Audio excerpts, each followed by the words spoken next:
Yella shot Baby House in co-op. You know, he done that before as like just checking someone. Nah, I can't remember him. Excuse me, I can't remember him just doing nothing like that. But he did shoot. If that's what you mean. Hey, real tone, there's some real money in the room. Hey man, you know it's real money in the room when you see Real Tune. And today, here on the couch, we have with us none other than New Orleans hip hop pioneer, musical legend. Without him, you'd have no Lil Wayne, you'd have no Juvie, you'd have no Turk. Well, can we say you wouldn't have a Juvie? Is that fair? Facts. Uh, Not with Cash Money. Not with Cash Money. You hear me? And since that's how the story was wrote, we can't rewrite it. You hear me? One of the members of legendary New Orleans musical group, UNLV. Lil Ya, what's going on with you? What's up, Lil Ya? Whoa, what's up, homie? I'm Look, coolin', dog. This your boy Lil Ya, a.k.a. Mr. Yahoid me, representing UNLV to the fullest, Yahoid. nah, for shit show, man. I'm glad to have you here Glad with us to be on here, today. dog. Thanks for the nice ass intro too. You heard me? Shit show. What before we get things started, hmm what you got new? Right now, I got a album called Pensacola out that I released 3 months ago. It's a joint venture album I did with my artist I signed named Aero. He's from Pensacola. I'm from New Orleans. So the name of the album is Pensacola. It's on all digital platforms right now. We got 3 videos that's working. YouTube, World Star. It's doing real well. So originally you're from New Orleans, correct? Facts. How was it growing up in New Orleans? New Orleans was an awesome place to grow up. I mean, I'm from the hood, but I was like one of the fortunate kids out the hood. I had my moms and my pops, so I don't have the average story like the average rapper have. You know, I come from a poverty-stricken hood, but my house was nothing like poverty. You know what I'm saying? Family oriented. We had like we was the first people on the block with Cox cable. It wasn't Cox at the time. It was something, but it was cable. You know what I'm saying? Right. I can remember being the first kid on the block with the Atari 2600, like the gaming system. Right. You know what I'm saying? I mean, I had to come from a pretty grounded foundation. You know what I'm saying? And my pops he was a hustler. He was straight from Chicago, and he come to New Orleans after him and my mama got married. He come there like just doing his thing on the block with the weed. He was like one of the biggest weed dealers uptown. You know what I'm saying? My mama was blue collar. She worked for housing authority for like maybe 34, 40 years, something like that. You know what I'm saying? So I had the best of both worlds. Right. Did you see things kind of change from the community being really family oriented to crack taking over? Yeah, big time. But I mean, even when the crack hit, it still was like a village. You know what I'm saying? Because your neighbor, your parents still are not allow your neighbor to tell your kid, look, get your bad ass out the street. They even hit you sometimes. You know what I mean? So it was a change, and the big change because you know a lot of family members was getting on that shit and they was zombied out. You know, we went to seeing strange things. People was stealing on the block and doing all that kind of stuff. You know what I mean? But that crack era changed everything, man. Yeah. What around what age did you jump off the porch? I jumped off the porch. I would say like, far as, I mean, it depends on what you call jumping off the porch. Cause I was going to like high school dances when I was in middle school, 6th grade. You know what I'm saying? I always hung with the older cats. You know what I'm saying? You know, I'm a virgin broke like 13, 14. You know what I'm saying? But far as getting into the game, you know what I mean, the illegal game, I didn't start hustling until maybe like 18. You know what I'm saying? That's like too late, from what I hear. I mean, I had no reason. I had a real childhood, man. You know, I was a badass kid doing badass shit, but my first real crime, you know what I'm saying, was something like snatching purses or something as a juvenile. You know what I'm saying? But Right. as far as getting off the post slinging, hustling, Nah, I was out of high school, dog. I was 18 years old, man. Okay, well, as you're growing up, when do you meet Tech Nine and Yella Boy? Well, me and Yella Boy always stayed around the corner from each other, so we knew each other since Pampers, literally, and we grew up like cousins. You know what I'm saying? Because Yella mom and my mama was close, you know, and they were part of the hood together. Tech didn't move to around our hood to like maybe like he was 10. I met him at 11, 12 years old. We went to junior high school together. And when I met him, we found out that he stayed around the corner from us on 6 and Barone. And we hooked up and been inseparable since. So, have y'all been doing music, or what sparked the music? Definitely. Well, as far as the music, we found out we had a common interest and a love for music in junior high school when we met. He was in a band, I was in a band. But we didn't find out about each other rapping until like later on that year. The school was giving a talent show. And, by us becoming good friends, finding out each other's skills and stuff like that, we decided we was going to become a rap group with my little sister at the time, who was 3 years old. We went by the name of Sporty MCs. And we won every talent show in New Orleans. All the big talent shows and everything. But it was different because we rapped about like positive stuff. We was talking about what the crack epidemic was doing. You know what I'm saying? Stuff like that. And it was amazing to see these little dudes plus a little bitty kid rapping about that kind of stuff. You know what I'm saying? But what happened, we won the WYD talent show, which was the biggest talent show in New Orleans. And they promised us a record deal. And it didn't happen like that. It was all bogus, you know what I'm saying? So that shattered our dreams. So we only like 12, 13 years old. So when that happened, we gave rap alone. We were like, man, fuck that. That shit ain't real. So here we like off the porch now, 18, 19 years old. We on the block now, going in clubs and shit like that. And people that we knew actually that was rapping, they was getting record deals like DJ Jimmy, Juvenile, Hitman. We knew all these people personally. So we already knew we had skills of, you know what I'm saying, getting back in the lab, going, putting some raps down, putting some music down. Right. We never gave up on the music. We gave up on the rap because we went through high school and everything playing bands, playing in the bands, you know what I'm saying? So I decided that, I got in Tech, I was like, man, let's get back together and do this. You know what I'm saying? We're going to call ourselves UNLV. At that time, what did UNLV stand for? Like, how did y'all come up with that name? It stands for UNLV, Uptown Niggas Living Violent. The N have acronyms for it too. It means never ignorant, getting goals accomplished.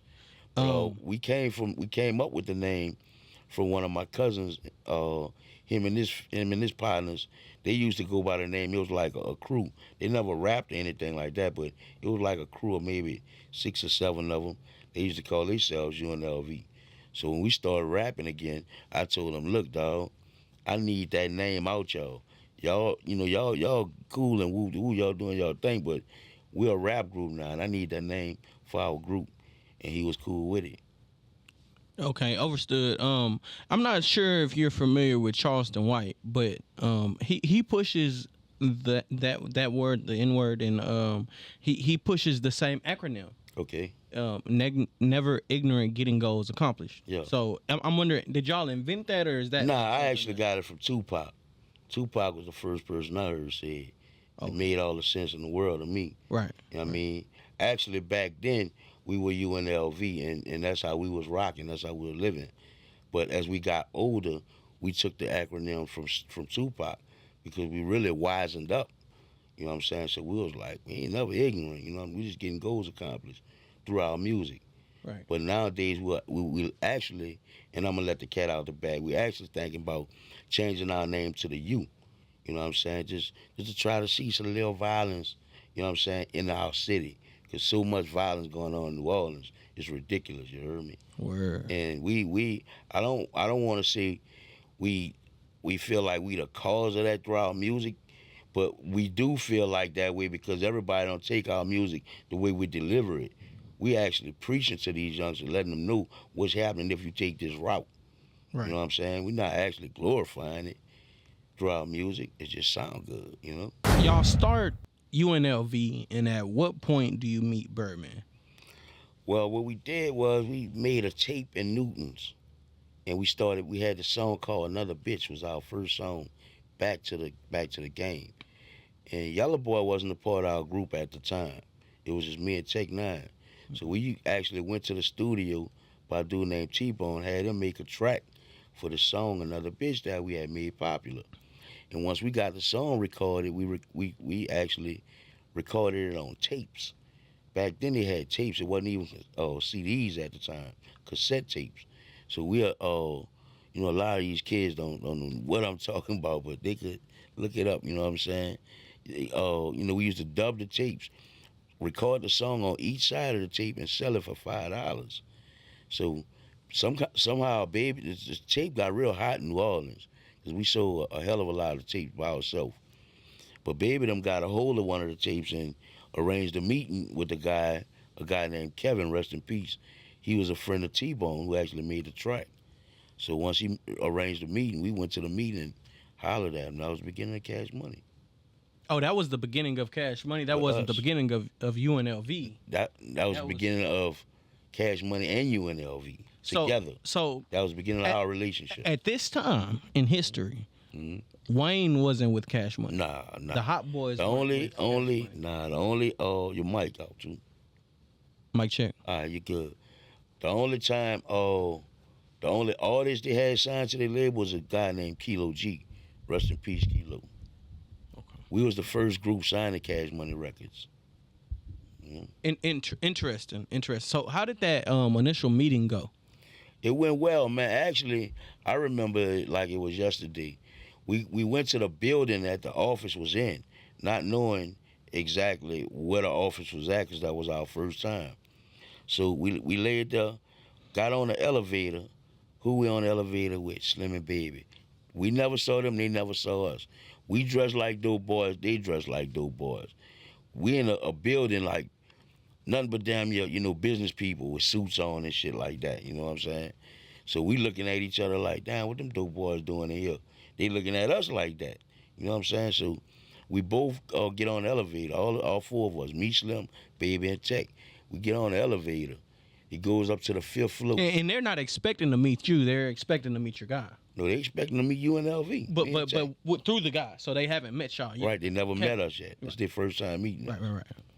So we on the elevator with them, they looking at each other up and down, and I guess they giving us a look like we giving them, like I said. What these dudes doing here? These look like dope boys. We ballet up, 8-ball jackets, your bows, and you know what I'm saying, all that type shit. Right. So they got off the elevator on the 5th floor, and we did as well. They went one way, we went the other way. We never knew where the office was at. So when we walked down the hallway, looking at the address on the doors, we didn't see there, so told us to go back. We went back that way, knocked on the door, and same dude that was on the elevator with us, it was Slim, opened the door. He was like, "What's up, fella?" And I was like, "What's up, dog? We UNLV. I'm Yada's check." And he was like, "What's up, bro? We Cash Money. I'm Slim, that's B." Baby was in the back, like Bird, doing that Bird rub thing. Back in the day, he was doing it. That's a real thing. Yeah, that's how he was looking. Yeah. Like, damn, these niggas' music matching they looks too. You know what I'm saying? Right. Then we was on the block doing our thing, dog. You know what I'm saying? Honestly. So fuck. Everything went well during the meeting. No. At this time, Birdman is like 16. He has to be like 16. Nah, man. Birdman had to be. I was 19. Birdman had to be like 22, 23. Oh, okay. Like that. Yeah. Yeah, because I later found out that him and my sister just passed 2 years ago. Right. They went to junior high school together. Yeah. You know what I'm saying? I got a story where, when I brought him to my house after we got the contracts to meet my mama, because she had an entertainment attorney look over the contracts. But she actually wanted to meet them before we, go on that level for a signing. You know what I'm saying? She ain't play that type of shit. She was blue collar, for real. Right. So, when they came there, my sister she was outside and she never knew nothing about Baby and Slim. All she knew is I was supposed to be getting a record contract, a record deal or whatever. So when she came to the house, she was like, "Brian, Slim? And was like, she was amazed that was them. And I was like, you know them? And she was like, yeah, I know them. We went to school together. Whoop de whoop. She was like, they good people. Not knowing these boys had that work. You know what I'm saying? Back in these days, they had it. You know what I'm saying? So, you know, she told me all the stories or whatever. But I can honestly say, they never, you know, they never even said anything about drugs when we was around. They knew what we was doing, and I felt like they knew how we was rocking. If they were still in the game when we met them, they would have, you know, they would have spoke on it, and that never came up. You know what I'm saying? They kept it business. They kept it business all the time. Yeah. You know, begged us to get off the block. Right. You know. Y'all signed the deal with Cash Money, and what happens next? Well, once we signed a deal with Cash Money, they released another bitch single, which was just me and Tech. Then we laid there and put we brought Yella to the group. You know, Yella was always an original member because we had like maybe 7 of us that used to run. That was just our partners. They used to rap or nothing. Right. But they was like a part of UNLV, and it was facts that they was a part of UNLV. So when we got ready to do our album the next year, 6 months later, we told them we wanted to add Yella Boy to our group. You know, initially, Baby and Slim, they didn't agree with us with that at all. They were like, y'all don't need no other member. Y'all don't need no other member. When they asked us why we want all this and all that, so ultimately it was our decision to add another member to our group. You know what I'm saying? And Yella came to the group. We got another contract. Everything went sweet. We signed a 4-album contract deal with an option. You know what I'm saying? We had the right to exercise the option. The option was to leave. To leave or do another album or sign another contract. Right. Okay. So, at some point, you guys put together, and I didn't know this, right? Mm. But you guys put together the hit song, "Badass Yella Boy." Facts. Right, and that was a diss. Now I just remember growing up, "Badass Yella Boy, no, you want some." Right. You know what I'm saying? To Mystikal. Now, here's where it gets interesting, right? Because I did my research, and what I figured was there was never really a Cash Money versus No Limit beef, correct? Never. But well, later I found out it was. Okay. But I always thought it was a UNLV / Cash Money versus Mystikal / No Limit / Big Boy beef. You know what I'm saying? I never knew that Baby and Slim never saw eye to eye. You know what I'm saying? I never knew any of that. You know what I'm saying? With P. With P. Yeah. Or Baby. I never knew that. Yeah. Baby never told us he had a problem with P. Right. Very interesting. So it was like your whole time though, y'all were kind of feeding. It was, and the beef between us and Mystikal was made up. Something he wanted to do. So that was really just some rap. Before he signed with No Limit, he was signed with a record label called Big Boy. Okay. Shouts out to Precise and Big Boy Record, R.I.P. Chuck. But Mystikal came to me on the block and asked me about doing a battle on wax. Right. This was before he even signed with Big Boy. Right. We was doing our thing in New Orleans and nothing wasn't touching us, period. We was on top of the pile, period. So he came to me because we went to high school with Mystikal. You know, so he was like, man, how y'all feel about this? I told him, I'm going to holler at Check and Yella. If they cool with it, we going to do it. So I did that and I got back with him. I was like, it's all good. He put like 2 diss songs out before we even dissed him back, simply because he ain't making enough noise for us to diss him. Right. But when we did diss him, we made that Dragon from the River and we made Boom Get Chopped and put it on one album. Never heard of diss. Well, nowadays you probably have, but we dissed one person twice on one album. Yeah. You know what I'm saying? Right. Yeah. Did that cause tension in the streets?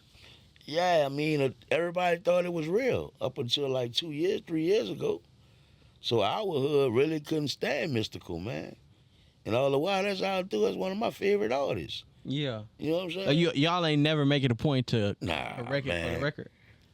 Well, now I spoke on Vlad and put it out. He put it out on Vlad as well. Yeah. You know what I'm saying? But yeah, man, it wasn't real. Yeah. Now, however, we did have real beef with his label mates. You know, they have a group called Partners in Crime. Very talented. Shouts out PNC. They legends. They icons in New Orleans right now. You know what I'm saying? But we had real beef with those dudes back in the day. How do you separate that beef versus that beef? That was real beef. I mean, when we saw each other, we planned to see each other back then, us and PNC, it was going to be on site. But with Mystikal, none of that it never supposed to go down like that. Yeah. We knew Mystikal, he knew us. Part of the beef with us with PNC was we didn't know each other. They didn't know us. You know what I'm saying? They didn't know us at all. That's why I really couldn't stand them. I was like, man, they gotta be haters. I ain't not gonna like a nigga and don't even know a nigga. Right. You know, so that was our beef with them. And of course, they have like several stories behind it was beef. You know what I'm saying? But everybody got their own story. You feel me? But thank God, that was some real beef in hip hop that ended up being squashed. And right now today, we best of friends. I like my brother. For a second, can we talk about like what originated the beef and how did it?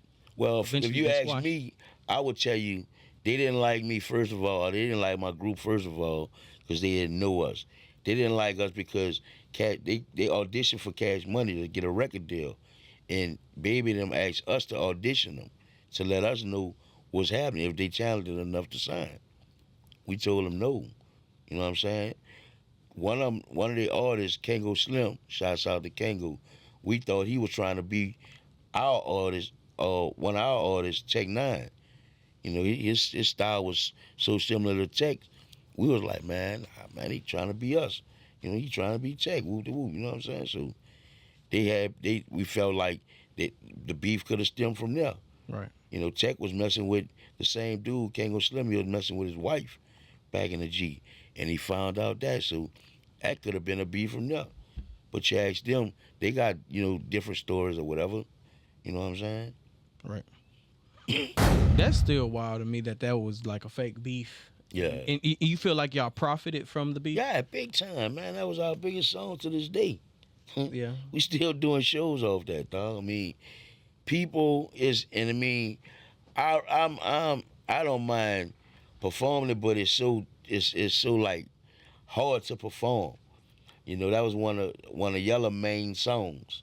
You know what I'm saying? What I mean by main, he rapped on that more than any of us. You know, we done it. We wrote it like that simply because Mystikal called his name out. He said, right. Yella called us. So, so for me to perform that song and my dog gone, and you know what I'm saying. Half the time, my eyes be closed, bro, and I just see my dog. You know what I'm saying? So I mean, it's a hard song to perform, but we can't go nowhere outside New Orleans without performing it. Right. You feel me? Let's talk about Yella real quick. He has this persona, like this super gangster persona. When you hear about him, it's like he's... Well, I mean, the best thing to compare Yella to, honestly, was probably a Soulja Slim. Soulja Slim is considered New Orleans Tupac, and I'll take that from him a bit. But Yella wasn't far from that, dog. You know what I'm saying? Yella, I mean... Why do you say that? He was wildin', bro. I mean, really, really, really wildin'. Never understood who they were and what they meant. You know what I'm saying? They just never changed, period. You know, I never changed on my people, my fans, or nothing. But I do know certain things I can do and certain things I can't do since I've become successful. You know what I'm saying? So Yella wasn't on that type of time. What type of time was he on? He was hot-headed. He had a big ego. He fucked with anybody, like it was easy to get close to him. You know what I'm saying? He was cocky at times. Good dude. Get you in it to get his shirt off his back. You know, my dog, now that was some of the bad things. Now, here's some of his good characteristics in my eyes, in my opinion. He went to church every Sunday, damn near every Sunday I knew when we would be in New Orleans, he was in church. He played drums for the church since he was 5 years old. You know what I'm saying? So I know where he at. I knew he good. You know what I'm saying? I knew his spirit. personally. He was a good dude at home. He was the only child. He was spoiled like a motherfucker. He was extreme. Anything he did, he had to do it to the, just to go overboard with everything. Right. You know what I'm saying? You compared him to Soulja Slim. Terrence Gangsta Williams told this story where he upped the chop on Soulja, and there was a time where Soulja upped it on him. Now I tested him one time, cause Slim was, he's always tall for his age, and he had that little look like he's just wacky, right? What you looking at one time? Showed him the gun. Never pulled it out, but showed it. I never told nobody about this, but I talked about the part when he got me back with the chopper, right? But it was really Dana that went and got the gun out the house and gave it to him, cause Dana. Did y'all have any of those kind of experiences where, Yella had to check some, or some had to be checked just to the testosterone? You know what I'm saying? Well, Yella shot Baby House in co-op. He done that before as like just checking someone. Nah, I can't remember him. Excuse me, I can't remember him just doing nothing like that. But he did shoot. If that's what you mean. Well, let me Baby House in co-op. let me ask you about that particularly, because that was, to my understanding, over like royalties. That Yella was supposed to meet up with us to go get our checks. Yella wasn't there to get it. Baby wouldn't release it with us. He told us to tell Yella to come get his check. We couldn't get in touch with Yella. By the time Yella called us, we had the rim shop. We getting rims on our whips and shit. And he like, man, where y'all at? And I told him, he was like, man, where Baby them at? I said, call him. He looking for you to get your paper. Yella was already burnt up. Y'all was like, why the fuck you ain't give it to y'all for me? Well, went off, you know what I'm saying? Went clean off.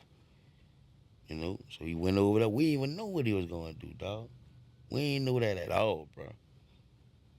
He felt like Birdman was trying to hold back on him, or he felt like, I don't know if he felt like he wasn't going to give him his money, what? Obviously he thought he wasn't going to give him his money. Right. And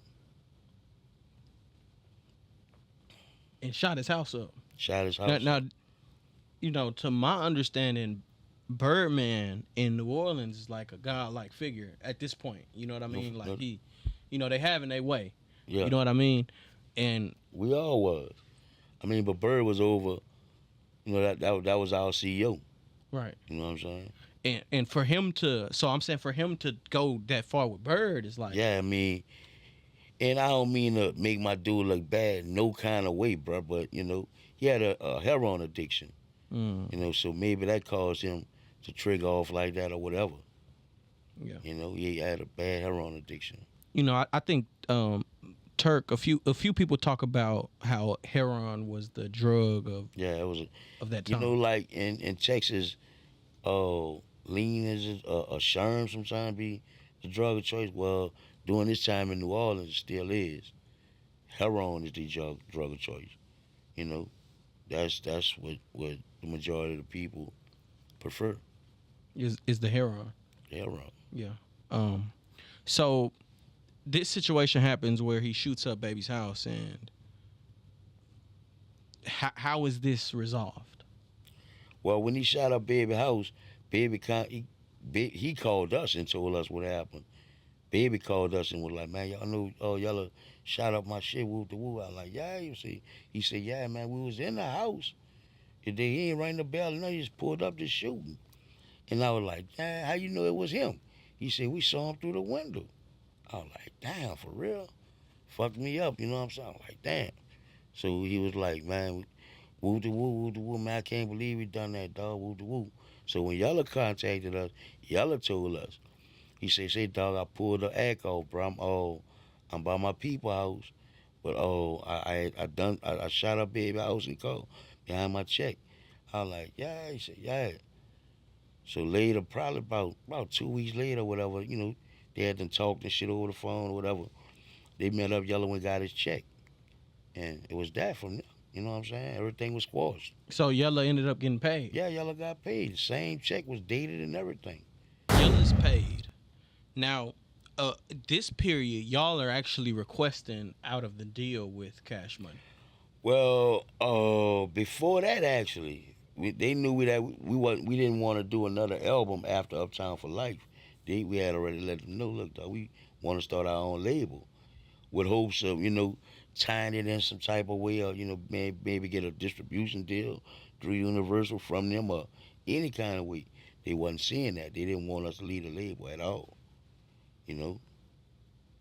So it was just it was just shut down. Yeah, like once the contract ran up, what was that? So how do y'all approach Baby and Slim about this? Well, we told them before any of that happened, bro. Before Yella shot up Baby Cole house and all that shit, they was aware of the direction that we was going. They felt like, well, they wasn't confident in that we knew what we thought we knew to move on and be, independent on our own. They was trying to, they really wanted to, hold us and groom us a little more if they did have intentions on letting us go. Right. Or wanting to see us with our own one day. Right. We and then especially when the deal came, it was 1998, you know what I'm saying? We asked them for a couple of mil, X amount of money, I should say. We asked for X amount of money, and they was like, "We can't do that, dog. We can't give y'all that kind of money." How did the game really change when Cash Money got their cash? What did you see change? It never really changed because, man, we come in the door getting money, right. Big money. You know what I'm saying? And far as I know from their history, from my sister let me know, them dudes been having big money, so it didn't really change. Right.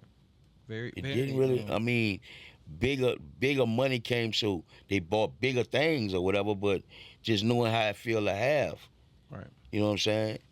I mean, them niggas were riding Lexus and shit when they was first out. Shit like that, man. Right. Yeah. Right. Now, soon after this, y'all get the news that Yella was killed. It had to be like maybe 4 or 5 months after that incident. We got the news Yella was killed. How did that affect you? Tore me up.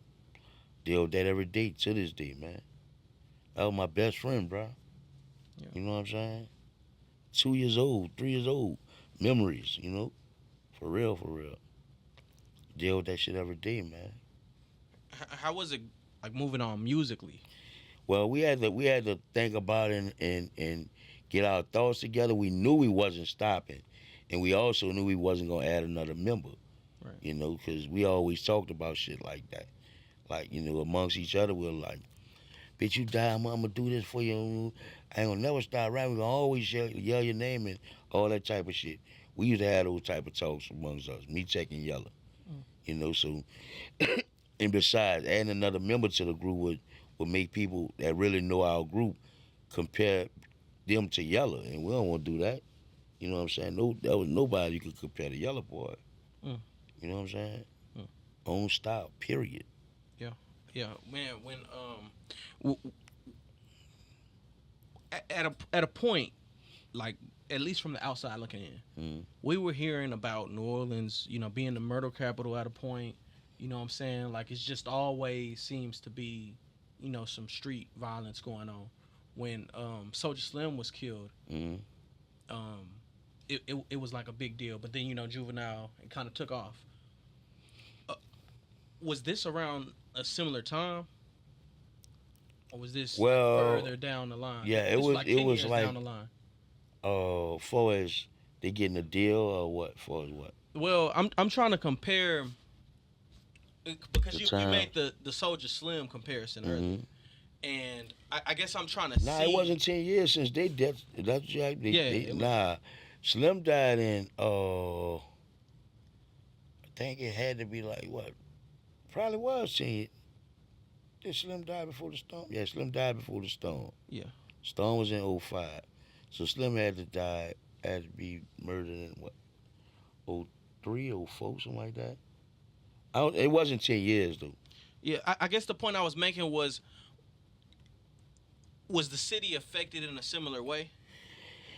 Man, they was devastated when Yella got killed, but when Slim got killed, I mean it was, and it also was a bigger issue when Slim got killed because Slim had that song with oh well it was actually Slim Stone, that Slow Motion. It was By doing Juvie. so well. Slim had just got his deal, so Slim had the masses Right. knowing about him being murdered. So our city was affected a little different because Right. we had people from everywhere coming in for that. You know what I'm saying? Yeah. Did you personally know Slim? Yes, indeed. I recorded with Slim before. Okay. We have a song called "Come Up Move" with Slim. How was y'all's relationship? Oh man, oh my dog, oh my dude. Never had a problem with him. Never. Yeah. Him and Yella went to high school together. You know, they was real tight. And Yella brought him to us. You know, that's how we really got jammed with him. We knew him. We knew of him before we knew him. You know what I'm saying? But we from the same hood. He from the Magnolia. We from the 6 and B. That's like 5 blocks from each other. So I been knowing him before he was rapping. I knew him. Yeah. But Yella, the one really got that relationship with him and able him to really start fucking with us and want to do a song with him. Did you? I tell you up about doing that song, the same song I'm talking about. Back then, if you wasn't UGK, 9 times out of 10, Baby and Slim wouldn't let you feature on nobody or record from Cash Money. Mm. So we had a song. We was determined to do a song with him. We knew what was happening, you know, far as him being where he was going to end up being, far as his success. We knew he was going to be big, excuse me. But, you know, Baby, them, they tried to deny that, and we wasn't having it. We went to the studio with him. They had to close the session down and shut the studio down that day because we refused to record that song without him. You know, they sent that song like, man, well, y'all can leave, bro. We'll holler at y'all later or whatever. 2 weeks later, they said it was cool. Brought Slim back, and that's how you get the song Come Up Move. No, for sure, man. Do you have any do you have any memories with Soulja Slim? A lot. That you can share. Most of my memories come from either in the project when he'll come on 6 and B and fuck with us, or either at a concert. Yeah. You know what I'm saying? Slim wasn't nobody that I come up with and I hung with every day. You know what I'm saying? I was a few years older than them. You know, so like I say, you know, he was from the Magnolia. I didn't have anything to do with his childhood. I didn't know him like that. Right. There was a song that was released by Cash Money. What happened to that dude? Yeah, what happened to that boy? What happened to that boy? We thought it was about Yella when we first heard it. Yeah. But I doubt it. I doubt it. So when that came out, you know, what was the trajectory like? We was like, yes, are y'all playing it? We came out with a song with BG, dissing Cash Money over Dragon from the River Beat. You know, and BG on the song, we on the song, and we just basically telling them what was happening with us and Cash Money. You know, we took it like they playing, they talking about they touched my dog, whoop de whoop. Find out the song wasn't even about them. They ain't had nothing to do with that shit. You know what I'm saying? Right. So, did y'all ever get the opportunity to talk and mend things? yeah, after, we talked about it. We talked about shit. But you know, like I said, our mind was made up, especially, you know, because Yella was still living when they said that they couldn't give us that money. Right. You know what I'm saying? So we was like,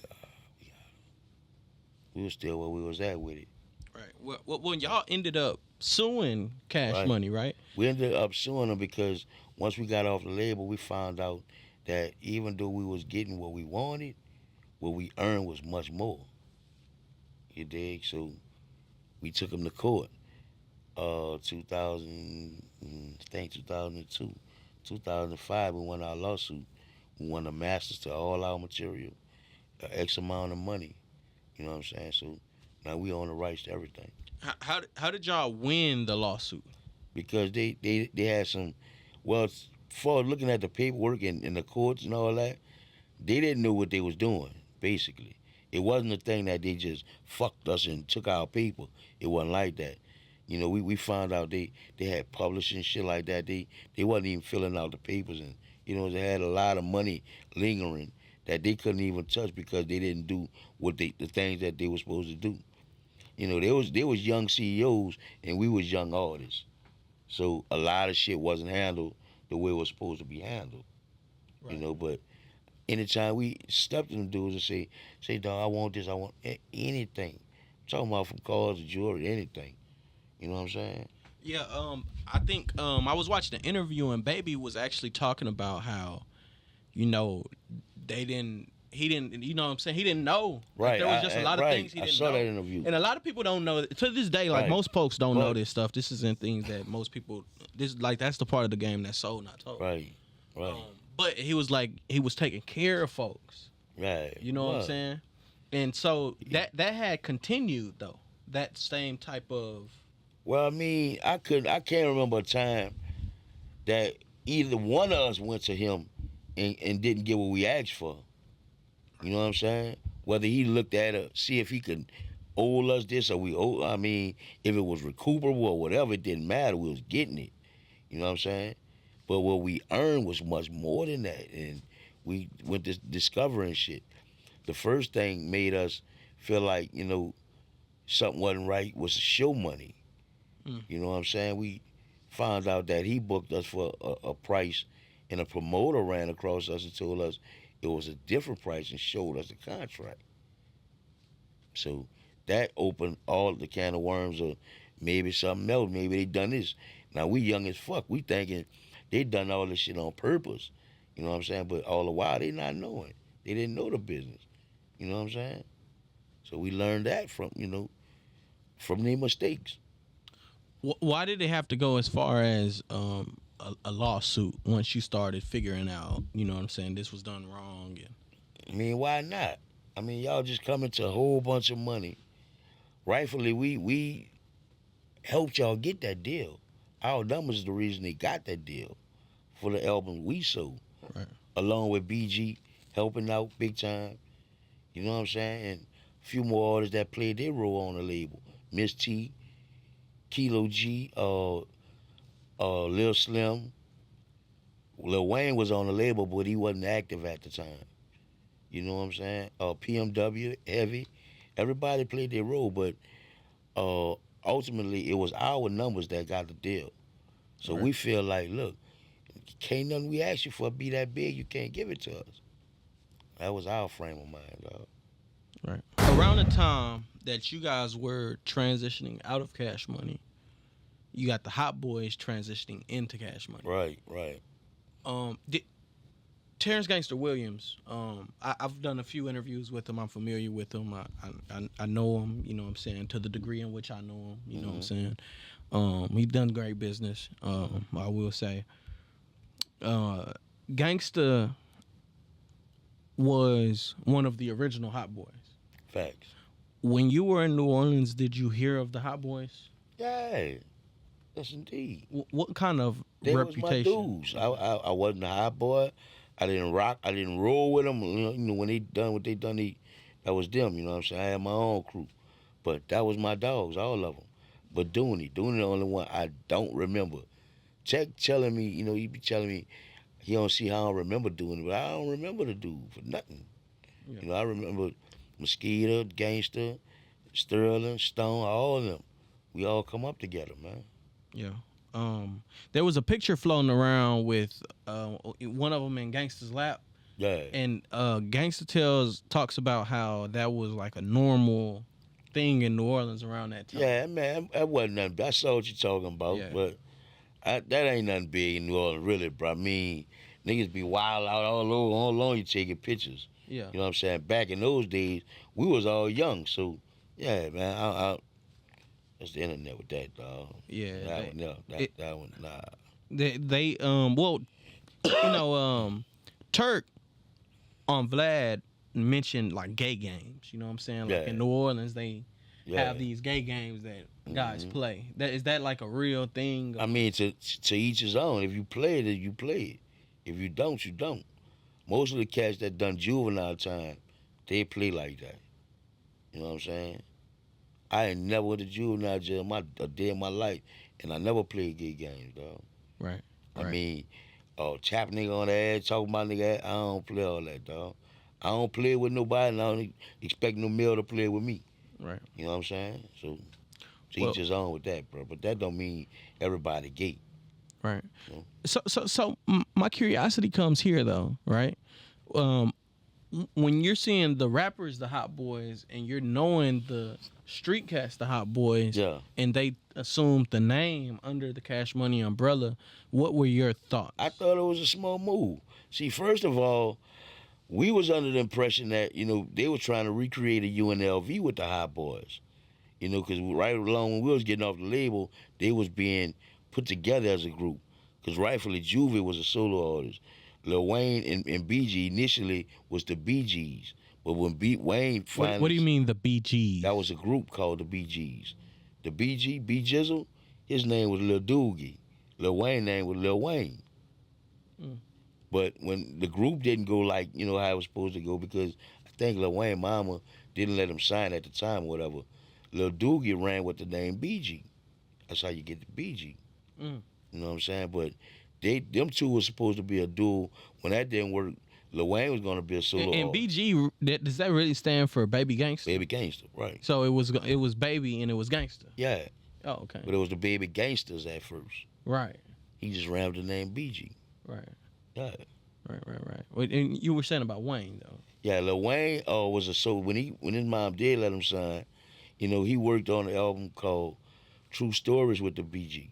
And that was the BG's album. You dig? But after that, he began writing solo, so he was a solo artist. So when we left, they had to fill that roster up. So they had to recreate, add some more artists on their roster, which made them come with another member, Turk, and they called them the Hot Boys. Right. And I said it was a brilliant idea because the Hot Boys' name was already ringing. You know what I'm saying? They had that image and shit. You know what I'm saying? So in the streets. Yeah, and then, Gangsta gave him that name, told him to run with that name. I was smart. Yeah. You think Birdman should pay Gangsta? Why not? Fuck. Why not, dog? Man, see, for one, I feel like everybody want to know the beginning of greatness, and Cash Money probably by far the best label ever. Like it or love it. They got the stats to prove it, you know what I'm saying? But everybody want to know the beginning of greatness, how this happened, how that happened. So you can't tell a Hot Boy story without adding Giggity. You know what I'm saying? So why not pay him for it? OG Giggity. Why not pay him for it? Right. Man, speaking of Giggity, he says you guys went to private school together. Yeah. Fourth grade, man. I met Gangsta in the fourth grade. I was in the fourth. He had to be like in the second. Me and his brother was good friends, you know what I'm saying? Right. Did you witness any of the gangster that Gangsta claims? You know what I'm saying? That's D. He ain't claiming too much, dog. I ain't never saw nothing that he claimed. Yeah. And his memory good like a motherfucker. Yeah. He never smoked or drank in his life. No drugs. So, yeah. Yeah. When Gangsta received his life sentence, that was like right before Cash Money got the deal. You know what I mean? Right. Like literally months later, they had become legal millionaires. Yeah. You know what I mean? How was, because again, the name, the Hot Boys came from the Gangsta, Hot Boys, yeah. right? So, but you gotta think, Uh-huh. he was gone all that, 20-some years or whatever back then? How long Gangsta been gone? he was locked up at least, I believe, 20 years, 6 months. Well, he said himself that they've been looking out for him since then. No telling what kind of money he, got from him. 23 years and 10 months, actually. Okay, so no telling. That's a lifetime. Right. So if somebody been taking care of you for a lifetime, no telling what kind of bread they was breaking. Who said? Maybe he did pay him. Maybe he thought he was paying them off for that name. I don't know. Yeah, he hit him with that recoup. Yeah. Hey. Yeah. With that recoup, man. bro. Damn. I can see it, man. I love it, man. I love it. Upon Gangsta's release, he cooperated, went on record and admitted to cooperating. and he said he told on the Hot Boys, his friends. You know what I mean? You knowing him from private school on to even being the brother of then your CEO, Birdman. How did you feel when you got the news he was released? I was like, damn, how that boy got out? You know, I was shocked like a mother. You got all that time, and you come home. Damn, man. I guess I was like you was. How the fuck this happen? That's how I was. How that happened? Yeah. And when I found out what happened, I was like, damn, it's crazy, bro. It's crazy. Do you feel like you get a pass? You know what I'm saying? If the person is no longer here? I don't feel like you get a pass. Nah, I don't feel like that. You don't, if you were in a similar situation, you know what I mean? Like I said, I answered that question on another interview. I said, then I was in the game. You know what I'm saying? I'm doing, you know, I'm doing what I'm doing or whatever. If I would have got caught up like that, I knew the rules. I'm not about to open my mouth, period, no matter what the case may be. But nowadays, now that I'm much older or whatever, first of all, I think about before I get in the game. But by chance I get in the game, hey, I got a chance to come home like that, or somebody dead, and I ain't telling on nobody. I ain't talking about the other stuff because I heard about 40 other people he ran on or whatever. But I'm talking about for us a dead homie, I think about it, dog. And so I think about it before I say right. I wouldn't say that. Right. But and that's, I guess that's the controversy in New Orleans is was that Boosie had came out with that Gangsta told on an additional 40 other people. I don't know who came out with it, but several different people been saying it. Has anybody shown any paperwork? I don't know, dog. I don't know, bro. And I see a lot of his interviews. I never saw nobody literally come up with that type of paperwork for the 40 heads. The paperwork I saw is what he showed. Right. Yeah, it's very interesting. I do see Gangsta putting on a lot of people from New Orleans. You know what I mean? When I say put on, I mean like he came out and kind of had this platform, and he continued to a lot of people doing the podcast now. Yeah, he got a lot of people. Actually, Turk.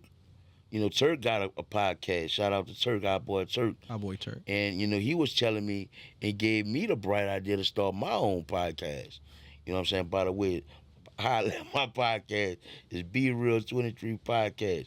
And the reason why is because we have a lot of interesting stories that people want to know from New Orleans. Now, me, however, I'm not basically just talking about the street stuff or whatever. I'm talking about my life, basically, pre-cash money, post-cash money, and during cash money days. You know what I'm saying? I have people to interview and all that type of stuff as well, but I do have a lot of stories to tell. I'm an older cat. I've been in the industry 30-something years now.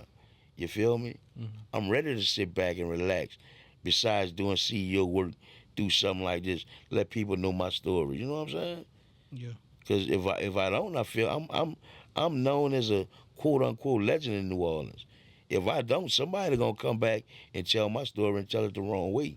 Right. You feel me? So here I am. Absolutely. But I can't let you leave without talking about Tech. You know what I'm saying? Yeah. Give us a Shout update. out to Big Bro, man. Yeah. Tech is actually incarcerated in Rochelle, Texas. He's down crazy, the street. And ironically, he's in the same cell Pimp C was in. And he been there for the last 6 years. He's being reviewed for parole right now. Hopefully September they give him a nice answer. Right. You know what I mean? So that's the story with my dude, man. Yeah. Hey, you mentioned Birdman not wanting anybody to feature with any Cash Money artists, Right. aside from Pimp C. Not Pimp C, UGK. UGK. Shout out to he had a Bun. relationship with those guys in the beginning. I think he had a relationship with them before they got their deal. But it was something about their label, and I mean, I paid attention to it, and I learned a hell of a lot from them. But that part there, I never like really probably never will use they method, you know what I'm saying, as far as having everything in-house locked down, you know what I mean? Because nowadays, your network is your network, you know what I'm saying? You networking with other people, you know what I'm saying? But they wasn't doing that. You know, if it wasn't UGK, wasn't happening. You know, so Very now they interesting. doing more networking and anything nowadays, but I mean, that was their method, bro. Yeah. When you seen Birdman, and we kind of moved on from this, but I'm just curious because it was like a lot of people sued Birdman. It was like DJ Khaled.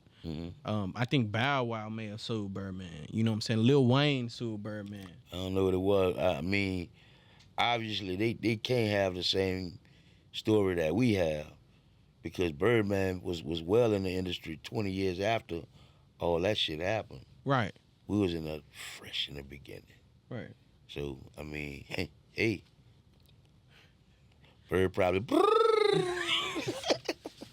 Nah, I for don't know, shit show. dog. I don't know, bro. For shit show, man. But we've had New Orleans legend, you know what I'm saying, hip hop legend, pioneer, you know what I'm saying, some of our favorite rappers to this day. You know what I mean? Because you can't have Drake without Wayne. Right. You hear me? Right. Yeah, you can't have Drake without Wayne. You can't have Nicki without Wayne.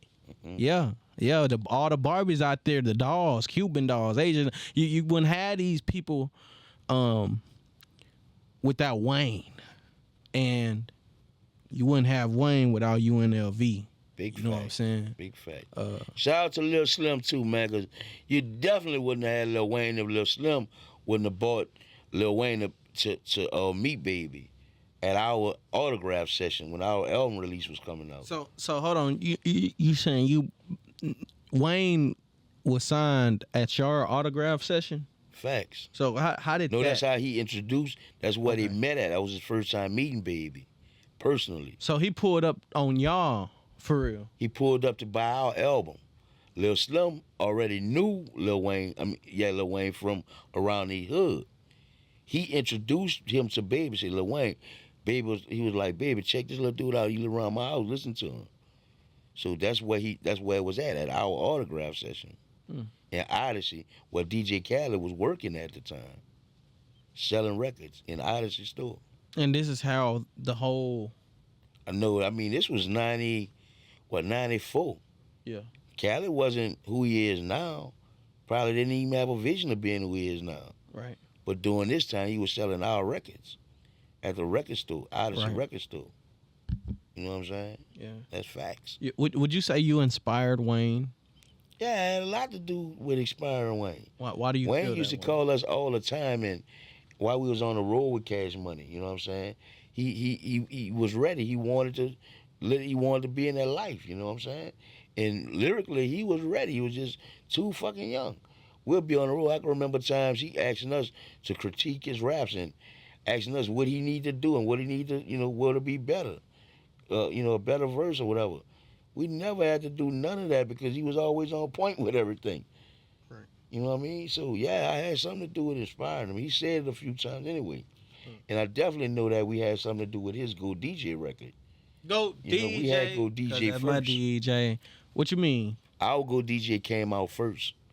Then he came out with Go DJ, the same chorus. We had to take him to court for that. We got ours for that, too. You know what I'm saying? So, Y'all took Wayne to court for Go DJ and yeah, won? right. That was our record, man.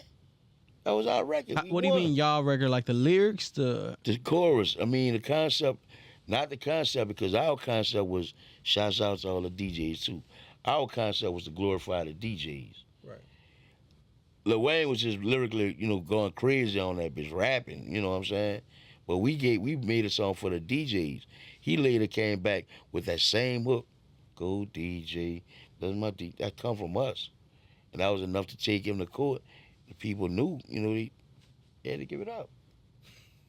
They had to. You know what I'm saying? I mean, a few, that wasn't the only person. Wayne our dog. Right. That's little bro to death. You know what I'm saying? But you got other cats like, I'm just gonna name one more cat, you know what I'm saying, recently, because this is the most recent, what I should say, the most recent shenanigan I pulled off. Yella Beezy. You know, he got a song called Badass Yella Boy. And if you listen to that, that's half a Dragon from the River and half a Set It Off. You know what I'm saying? With the whole Dragon from the River track. Damn yeah, you know what I mean? So we had him right now, bro. You know? So he They didn't ain't do it the right way. He didn't because I heard this. Now, you I gotta felt get like there was a consent. sample. Was it a sample? Nah, it was a sample of the track, whatever. But as far as the vocals and the choruses and rhyme swings and shit like that, you know what I'm saying? Yeah. Copyright infringement. How do they? It's $1 million worth game going on right now. Real You too. gonna get it, dog. So you fucking with a winner, man. So when it comes to like, let's just stay on the Yella Beezy situation real quick. When it comes to copyright infringement, like how do you prove that in music? You just let them hear the record, the similarities in the record. If it's more than 3 seconds, they can't do it without you actually signing papers letting them do it. 3 seconds. 3 seconds. So why would an established artist like Yella Beezy go in? I don't know. Well, when I spoke with his manager, he was like, man, he just want to pay homage to y'all. And I'm cool with that. That's all good. You know what I'm saying? Appreciate it. Shouts out to Yella Beezy and his manager. But it's the way you do things. You know what I'm saying? It's the way you do it, dog. It's business. That's all. You know?